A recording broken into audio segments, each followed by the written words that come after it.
To be or not to be cloud optimized is the question. But when should you really optimize your cloud? Is it during the digital transformation process, or should I let it go and do it afterwards? Today, we're going to find out if this whole cloud optimization thing has gone too far, or are you not spending enough time understanding what it really means to be cloud optimized? But we're not stopping there.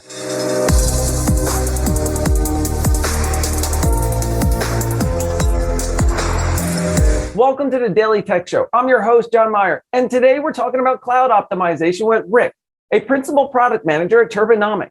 Rick has been working at Turbonomic for the last 3.5 years, building their cloud optimization product while working directly with enterprise organizations on implementing a sound cloud optimization best practices. Before we bring Rick on the show, don't forget to hit that like, subscribe, and the notification. Please join me in welcoming Rick to the show. Rick, thanks for joining us. Thanks, John. It's so great to be on the show and podcast, and I can't wait to talk about cloud optimization. I could probably talk all day.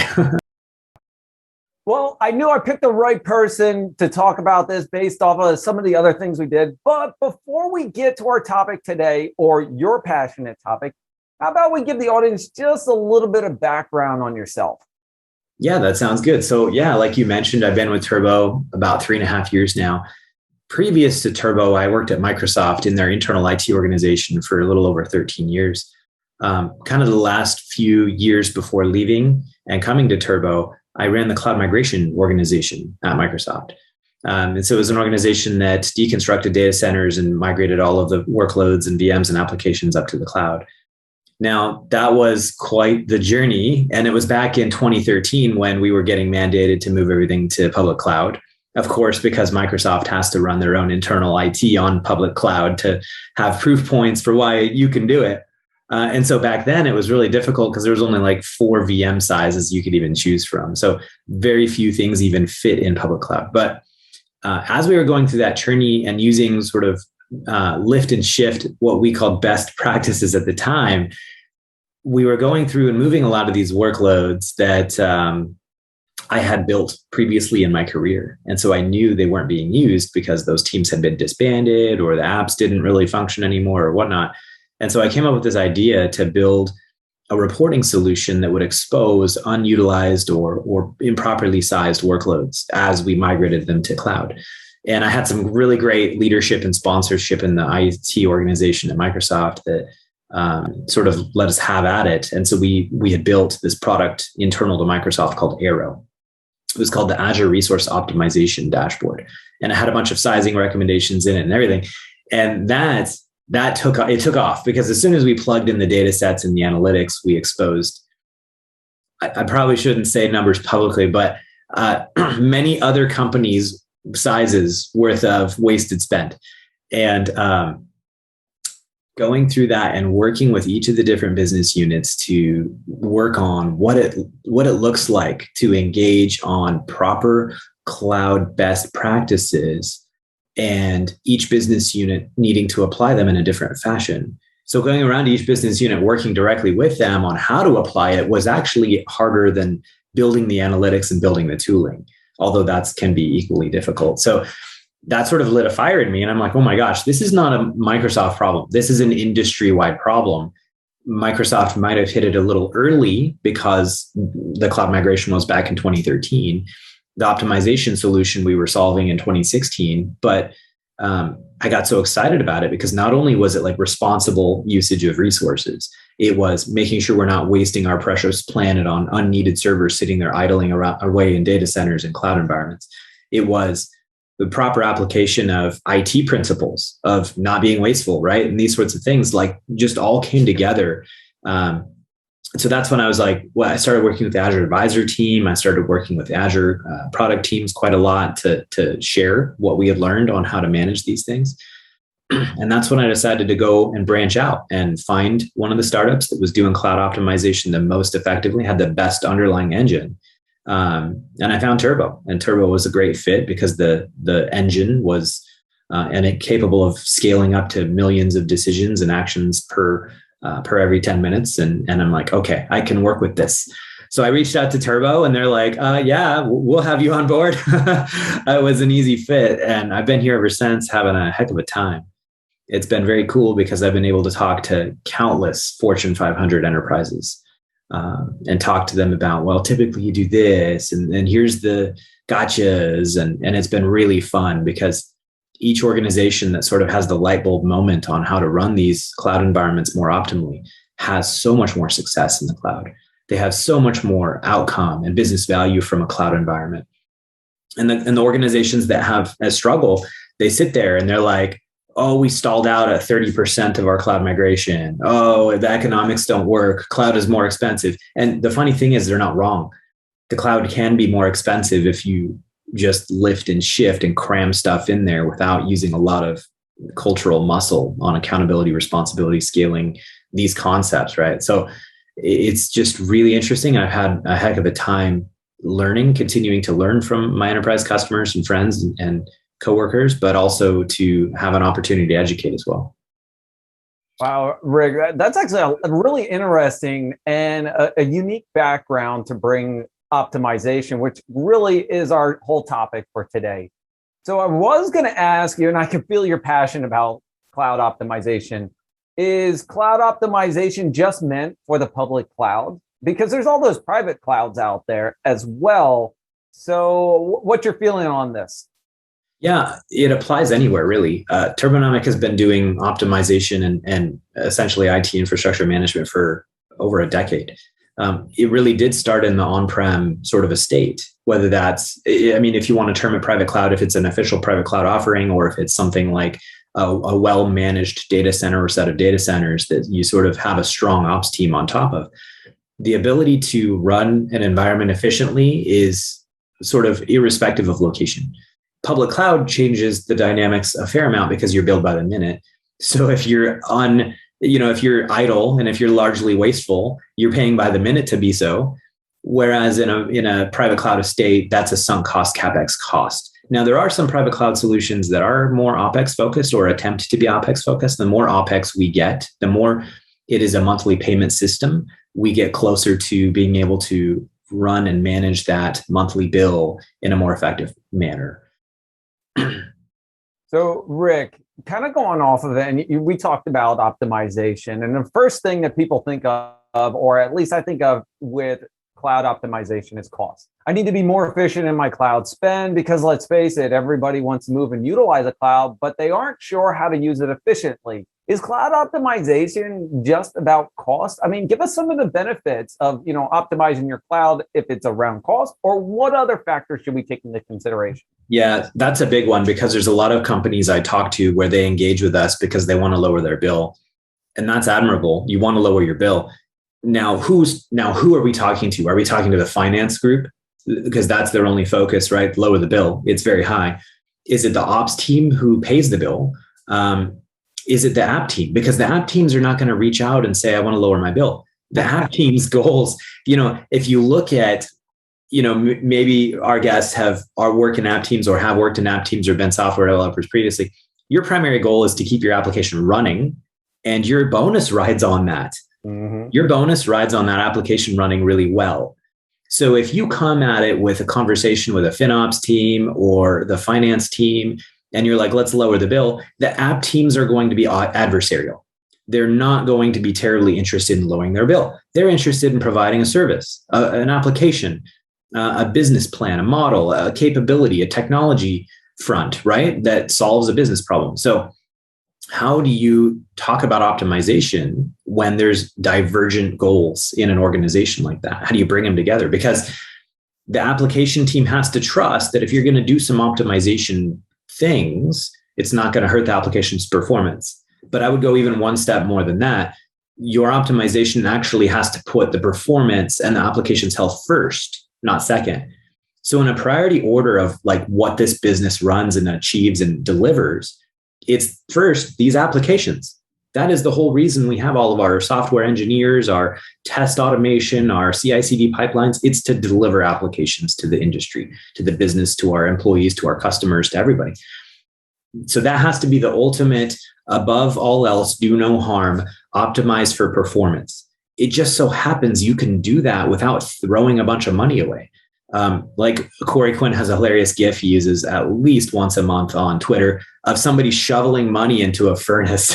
And I think it's actually, I haven't seen that one this week, but I'm sure it's still early, but I'm sure we will see it. We probably will. And so it's always this really great conversation about, you can guarantee application performance, you can oversize everything. Are you being responsible about doing it? And so it's interesting because if you have sizing best practices or reservation management best practices or these various things, you can do all of those things and they can be focused on delivering the best performance for your applications. And so it's really not a cost optimization problem. It's really not an APM problem. There's a convergence. If you want it to actually succeed, the application team has to be in the conversation. The ops team has to be in the conversation. The FinOps or finance team has to be in the conversation. If we get them all together and agree, hey, the ultimate goal is to support the business and deliver value, then the cost becomes secondary, but that's the only way to actually achieve lower costs. Otherwise, the app teams won't do it. They won't care. I would say it is a bigger roadblock for cost optimization or cloud optimization. The cultural adoption of being willing to take actions and scale things than the actual technical limitations of how to scale something. Now, a quick question. And talking about cloud optimization, you talked about when you worked at Microsoft Azure that you had like 4 different types of VMware sizes. And thinking forward, is it really necessary to define your instance or your VM sizes now, and then not kind of let the application or the automation take that over on what the resources they need? Why should I tell my company or my internal employees, hey, you can only use X, Y, and Z? Why can't I let it automatically optimize my infrastructure and let me worry about the application? So there's a lot there to unpack. Let me just start by talking about how most organizations I engage with already have pre-approved VM sizes and families that they like to use. It simplifies reservation management because there's just less variables. There's less things to worry about. And so it's easy to reserve an entire family of VM sizes. And if everything's on that family, I don't have to hire an army of spreadsheet experts to manage my reservations. So there's good thinking behind why they do it. But I do this exercise with a lot of organizations that are stuck to just a few families, where I'll go into our product and we'll configure what if it could size to anything available that met its needs performance-wise. And then I'll do a comparative analysis between what the total cost of sizing those workloads would be with no restrictions or policy constraints versus here's what it looks like with your family constraints that you and your organization has already defined. And then we'll see something like a 19% total reduction potential on sizing these VMs with their policy, and something like a 35 to 40% cost reduction if they do allow every VM to choose its own proper size. Some VMs need more memory. Some need faster CPUs. Some need a different CPU to memory ratio. Some need higher storage capabilities.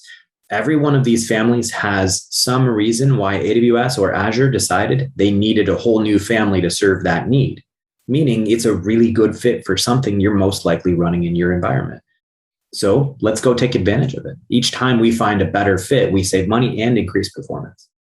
Now, you talked about reserve instances, but why can't I just utilize savings plans instead of my reserve ones? And who cares about the rest? Let the savings plans handle it. I know I'm going to jump into a huge topic and we got a lot more questions, but I had to throw that out.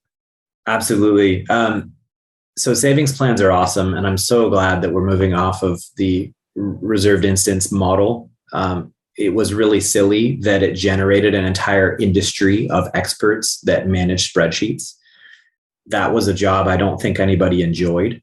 It's a job a lot of people are still doing because they have something like a bunch of 3-year reservations still on the books. I think people are looking forward to moving on from that job and moving into something more engaging and high value. Although, not to say managing a reservation is not high value. You can save millions of dollars for your company very easily. Like Corey Quinn says, you can click a button and spend more in one RI purchase than you'll ever earn in your entire career. So that job has a lot of power and it's important. But even with savings plans, you can buy compute savings plans, and you can buy savings plans that are only for specific families as well. And so there is some amount of focus and understanding that you get higher savings out of it. So they do this thing where it's 65% savings if you just buy a general compute savings plan versus an EC2 savings plan. And so you get up to 75% savings if you do lock it down a little bit more. And then it starts to behave more like an older reservation. So there's still extra value out there if you're going to manage this more tightly. That's kind of why it's like, that's not a long-term job we want to support. We want automation and software to do that. If we can say, yeah, I want the maximum amount of savings, but I also don't want to hurt anything. And I don't want to deal with the risks of reserving a bunch of stuff. And then 6 months later, a project gets shut down and I have a bunch of reservations I'm sitting on that are totally not used. If you had automation software that'll resize all of your VMs back into those reservations all the time without hurting performance, it's basically a no risk game. It goes from reservations and savings plans being a two-edged sword of prepayment to, oh no, that's not a risk. I'll make sure they're always used all the time. So it's still a game worth playing. It's still something to pay attention to. And thankfully, it's a little easier now than the reservation days. We're just not out of the woods yet because of the 3-year rolling. A lot of organizations still have a lot of reservations that are slowly rolling off their books. I do have to tell everybody, I work for an awesome company called Spot, and we have this really cool product called Eco. This is not a paid spokesperson, I have to tell you, but it really handles those RIs, savings plans, management, total a managed service AI behind the scenes. So you can get rid of those spreadsheets. I just want to give a shout out to the team because they created a really cool and awesome product to get rid of those spreadsheets, and you start worrying about, your application. Let us handle all the financial stuff behind the scenes. Yeah. Okay. I'm off my little high horse, my little thing for that. But real quick, when you talk about cloud optimization, and, I can hear some of the pain points. Why is it so hard to optimize a cloud environment? Yeah. Wow. There's a lot of answers to that. So let me talk more about the culture side of things, because we have an IT industry. We have decades of expertise and experts and skilled leaders that have been trained to not touch something if it's not broken. And don't touch it on Friday, whatever you do. Yeah. Change Windows, Six Sigma, ITIL, all of these models are designed around don't touch anything. If you touch it, sign in what you're going to touch, sign in when you touch it, and then go ahead and touch it, and then sign out if you touched it correctly. All of this ITIL work, right? And we just installed a risk-averse, anti-change mentality in our industry. What do? Now we have an industry where it's like 5 nines is the most important thing in all of IT. Whether it is or not is kind of interesting because resiliency and recovery can sometimes be swapped out for an actual 5 nines culture. But we have so many impressive leaders and experts that have researched and based their careers and their skills and their leadership mentalities on uptime in 5 nines. And now we're saying, go ahead, change the server size whenever it should be different. And you know how nervous that makes people? It made me incredibly nervous earlier on in my career. And I'm like, what do you mean change the size of the server? If it's not working, why would I introduce risk into my environment? We're risk averse. IT is risk averse. IT is trained to be risk averse.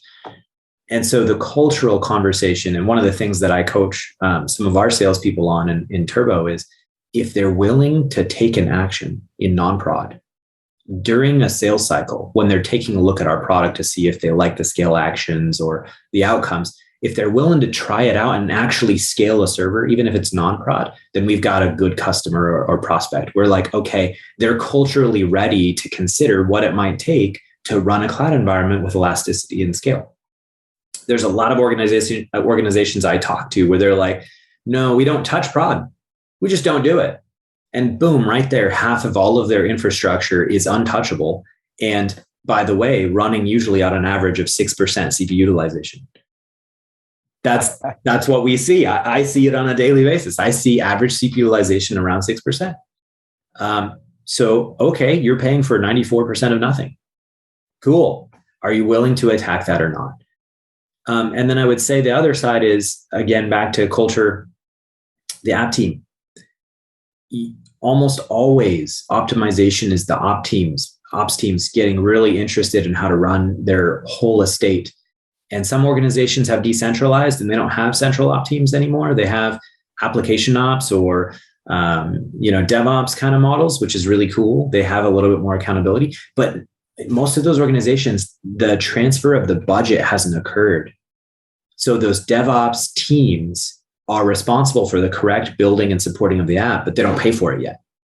And I'm waiting for a lot of these organizations to actually transfer the budget. Now, there's some tools out there that'll do chargeback and showback and some of that stuff too. What I've seen with that is a lot of organizations can fall in love with chargeback, showback, and all they're doing is cutting up the bill into different pieces and sending it around to each other and blaming each other. Nothing's actually changing. Nobody's actually solving the reason why the bill is high. They're just passing it around. It's like you're at the dinner table, you get the check and you're like, who ordered this? Who ordered this? You spend so much time talking about the check and who owns it and who ordered what, that nobody's actually solving if there's a $10,000 stake on the check. Come on. Can we get to the underlying problem and figure out if this is what we should be paying for? Nobody gets to that question.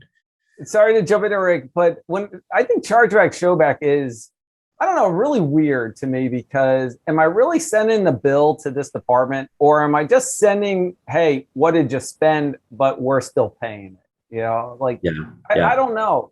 And what's the outcome? Like, what are you shooting for out of that interaction? What business value or benefit other than, getting your books to line up?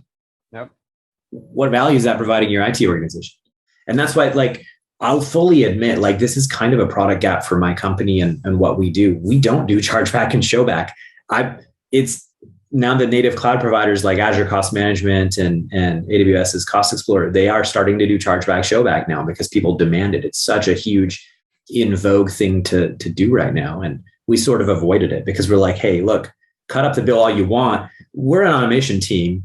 We want to actually work with people to scale your elastic cloud environment and actually get it to be elastic on IaaS or PaaS or whatever you have. It's a day two problem. People don't know they have that problem until they've actually dug through their bill and they go, oh crap, right? So we focus in on day two problem because we want to see automation. We want to see, the next wave of what automation can do for our industry. And it's definitely not with people hand sizing VMs, I'll tell you that. Yeah.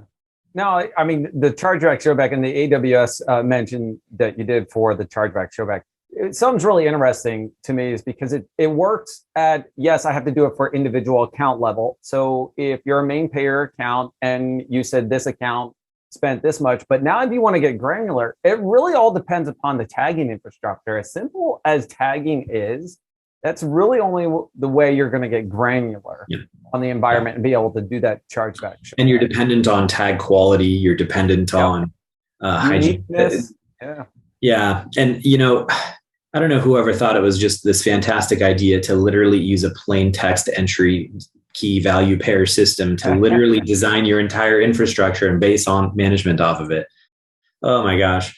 Azure is slightly better because they have resource groups and subscriptions, and now they have management groups. So there's actually a tier hierarchy, and you can do ownership based on resource groups and subscriptions. So you have a little bit of, you could build an org chart sort of in your infrastructure, a little bit more like that, which is nice. But they still do rely on tags too. And it's like, man, why don't you go sit with an IT ops team first before you go build the next version of this, please? So everybody, real quick, if you're interested in more Daily Tech Show podcasts, don't forget to hit that like, subscribe. Also, take a look up here for a full playlist of our episodes. Now, back to our topic of cloud optimization. And Rick, when should companies start to think about cloud optimization? And before you answer that, the reason I'm asking is that a few weeks ago, I had your CTO on the show, Morco and Tal, and we were talking about digital transformation and moving towards the cloud. And we also talked about the subject you mentioned, culture. So when should this happen? There are so many answers. I'll tell you my preferred answer. When you are moving to cloud, when you're planning to move to cloud, you don't necessarily need to perfectly size the VMs because there might be things that can't be planned for. You might have application dependencies that jump out and as not documented. And I've seen organizations really spend 2 years doing dependency mapping before they move to single server. I would say go fast, make mistakes, and be super open to the idea that a well done and highly elastic environment includes scaling right off the gate. So you can run cloud migration plans that will size the workloads appropriately so your first bill is better, which is awesome. But if you're having a struggle with your organization accepting scaling, or if your app teams are not interested in downsizing their servers or picking different things, if those conversations aren't going well, just catch it on the backside. As soon as the VMs are moved, then scale them and size them. It's not too big of a deal because there's a lot of organizations that want to move to cloud really fast. So they're going to lift and shift. They're going to cram everything in there they possibly can. And they've got dates to hit, whether it's a data center end of life date or a lease renewal date or hardware end of life dates. There's a lot of reasons for this. They might be just going for broke full speed. So you can catch it before they do this. You can catch it after they do this. What's really important is we get elasticity out of public cloud. We know that these organizations only have enough budget to rewrite between, 5 to 10% of their applications to be cloud native or directly into PaaS. So we know legacy, which is code for this drives revenue, is on IaaS, it's on VMs, or it's on bare metal. So let's move it safely, but then let's take a look at sizing it afterwards. Let's manage it in a healthy way ongoing. We want that elasticity out of the cloud environment for sure. That kind of makes sense. Now, I've had the pleasure of working with customers on a daily basis, and I noticed a new role emerging, cloud economist. And you've mentioned a couple of things, DevOps. You talked about, there was another one, GitOps. Don't know if you hit that one. I think there should be a new one called cost ops or, cloud economist, cloud ops thing. Should this be part of What's that? FinOps. So I've seen that there is even a really cool report on FinOps. Yeah. I've seen so many ops. Let's just put it that way. Should this be part of the existing roles for DevOps? Always find the best solution, or application ops, however you want to name it. Should this be part of your daily process, or let the automation handle it? Why does there need to be another role, or is that just unique for some companies? Yeah, I think it might be a bootstrap process where these application teams have never managed cost before. They've never had to be accountable for spend or budget. You get into this situation where you give a bunch of really talented developers access to a cloud portal and you tell them to go build cool stuff. Guess what? They're going to go build some pretty cool stuff. They'll have no idea what it would cost. That's just not a muscle. If you were to take your normal IT enterprise organization and say, who in this organization would be best equipped to be accountable for our budget and spend ongoing? The last person, if you go to the very bottom of that list, you'd be your software developers. And here we are. Our software developers are in charge of what we spend in cloud now. And they're very brilliant people. They might not have experience career-wise managing and maintaining something like a spend or a cost, or understand the implications of what they build. Having a FinOps person or an organization that really focuses in on what that means in public cloud can definitely be a bootstrap, where you are putting somebody in charge and giving them accountability to educate their peers, to really be a leader on what does it mean to build things in cloud? What does it mean to run and manage, maintain? What are the inter-location transfer costs on AWS? Because they're huge. And how would they know that, right? So educating them on these topics can actually help them build a better product, because all of a sudden they can architect it where these workloads are in same region. You don't have outside region transfer costs and things like that. And you don't have to replicate across regions in this scenario. We can build it in a different way, these sorts of things. So having somebody like a FinOps expert or a cost ops expert can really help increase the level of maturity on how to manage cloud cost very quickly. You want champions. You want your champions to be empowered. You want newsletters. You want one thing I had done at Microsoft is we would do once every 6 months, we would reserve a huge conference room, and we would invite all of the server owners to the conference room, and we would do raffles. Everybody that optimized an environment would hit a bell on the table, and they'd get a raffle ticket. And we raffled off some amazing things: laptops, Xboxes, Vacations. Like we spent like 15, 20 grand on the raffle items. And at the end of the day, we had saved $1.2 million on that one day. So the ROI was huge, but this was the role of an organization that cares deeply about cost and how you think about cost and execute cost in the cloud. But then the engineers that care about performance are right there too, and they're the ones in the driver's seat.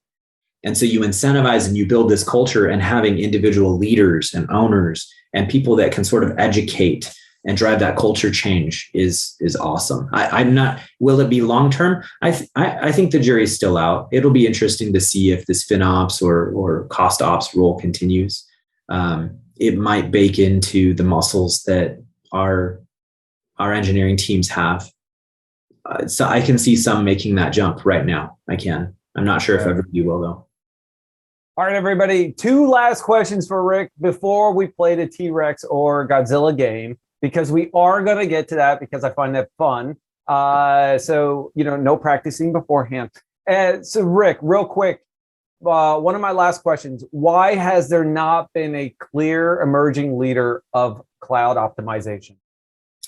Wow, that's such a good question, John.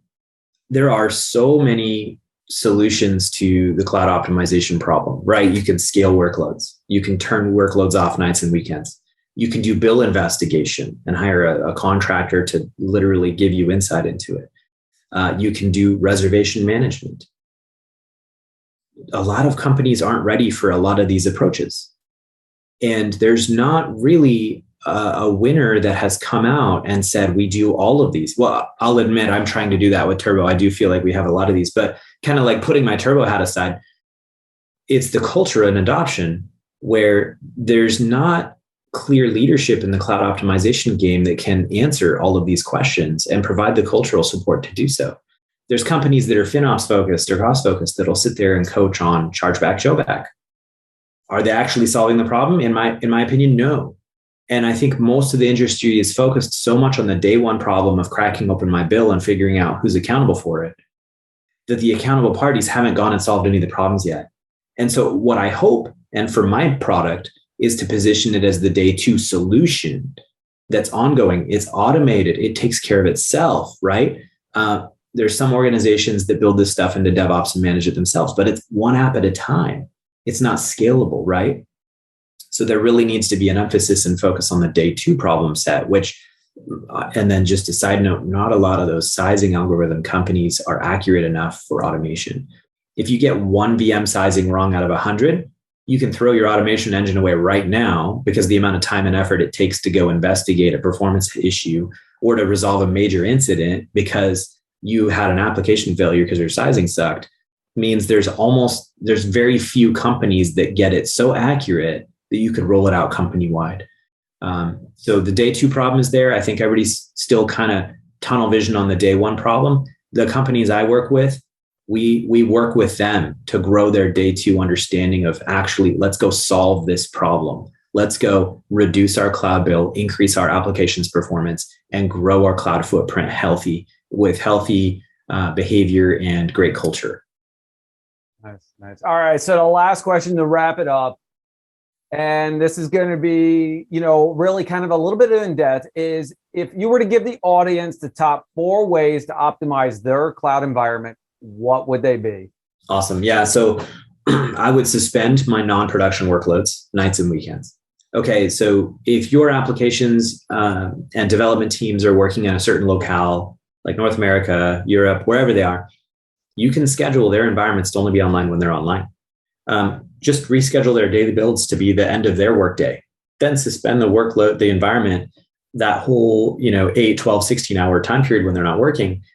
Nights and weekends together can be something like a 68% cost reduction just by turning those workloads off. You can check out Park My Cloud. That's a really great product that we own, that I run, that is a self-service suspension portal, but you can also just build suspension capability into your automation directly into the pipeline. It's pretty fantastic. You can do, a software developer can solve this problem very easily themselves as well. So that's 1. 2, scale your VMs. When you migrate to cloud, you're most likely moving from Gen 3 or Gen 4 Intel CPUs to Gen 6 or 7 CPUs that are significantly faster, and or maybe even onto the new AMD Ryzen CPUs, which are again another 20% faster. You don't need 16 cores from 2013 to match and lift and shift to 16 cores public cloud available today. Size your workloads, not just size down, size up, size sideways. Get something with more memory, get something with a different ratio of CPUs to memory, a higher storage amount. Like, the sizing is really complicated. There's like 45 different factors you have to account for when you size. But if you size your workloads, you will claw back a huge amount of expense. And if you do it right, there's no performance downside. In fact, you'll generally get higher per core performance speeds. So there's huge benefits for everybody involved to a good sizing behavior and practice. It's really hard. You have to have some pretty genius ops engineers to size VMs. Analytics engines do help you out there. So there's a few out there. And then I would say third, discounts, reservations, enterprise agreements. This would be negotiating a good enterprise agreement is such a large part of how you achieve economic success in public cloud. But then using a healthy plan and capability of buying reservations, buying savings plans, managing them. Please don't t-shirt them, size them all into one family. It's okay to have a lot of families of server sizes. It means you're really efficient and optimal, and you can manage this. I believe in you. And if not, call me and we'll get Turbo installed in your environment, or Spot.io. We'll get you a great product in there to take care of it. And then lastly, it's deleting unused resources. Because we abstracted VMs away from storage and and NICs and all these other devices, when you delete a VM, these other things don't get automatically deleted. Maybe you didn't even delete the VM. Maybe people moved off to another project and the VMs are sitting there idle. Hygiene and cleanup is a required element of how to manage a cloud environment. Most every environment that we plug into that people haven't optimized or tried to before, there's several thousand unattached storage devices, hard drives, that are sitting there that you're paying full price for, that are not attached to a VM, and therefore can't even be accessed or used. They're literally doing nothing. And side note, they're probably a security risk if they have application data on them. You need to get those things out of there. So having idle detection on storage devices and VMs that haven't been touched for a really long time and that sort of stuff is really important to keep a clean ship. So those are my four pillars of cloud optimization. And we work hard to automate all four of those in our product. But again, there's some pretty great solutions out there for you to achieve success. Okay. Rick, I got a number 3 that you mentioned on. I don't think a lot of people think about the EDP or your discounts. So that's actually an interesting one to add to it. I really love the Spot.io shout out. I'm going to have to tag on to that and just say, if you're looking for something to manage your auto-scaling Kubernetes or RI and SPs, give me a shout, comment down below. I'm happy to hook you up. Turbo also has an awesome product that I had the pleasure of working with. Now, Rick, it is time to play the T-Rex game. I'm going to give you the option. I go first or you go first? Oh, boy. Why don't you go first so I know what I'm shooting for? All right. Let me get my screen up and I will share it out. And I'll do some sound effects. Okay. You ready, Rick? I'm ready to watch you destroy this. I can't say if I will or not. I haven't played the Godzilla one. Boom, boom, boom, boom, boom, boom. Oh, getting faster. Oh, it's dinging at me.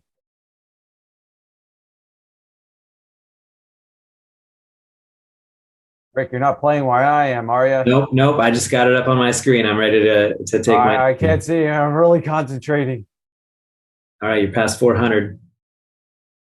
I knew I was going to go 421. Okay. 421. Okay. Now, Rick, it's your turn. 421. 421. 421. Let's give it a shot. All right. You ready? Yep. Oh, there one. I was like, I thought it paused.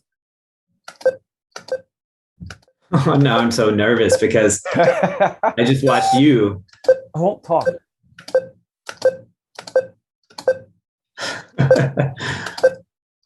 Well, so what's your high score, John? The T-Rex is 6. 6. My eyes was, oh, My what, phone rang. 261? My phone rang with a spam risk. And so I reached over to turn it off and I hit a building. Bummer. There are no redos. I'm sorry. Oh, that's awesome. By the way, you could reach out to more because I played her on the very first one, and I won't tell you who won. You can ask her. She already told me. She already told me she hates video games and is bad at them. So I think I can figure out who won. Nice. All right. Rick, thank you so much for joining me on the Daily Tech Show podcast and talking about cloud optimization. I really enjoyed our conversation, and I hope to do this again sometime. Absolutely. Thank you, John.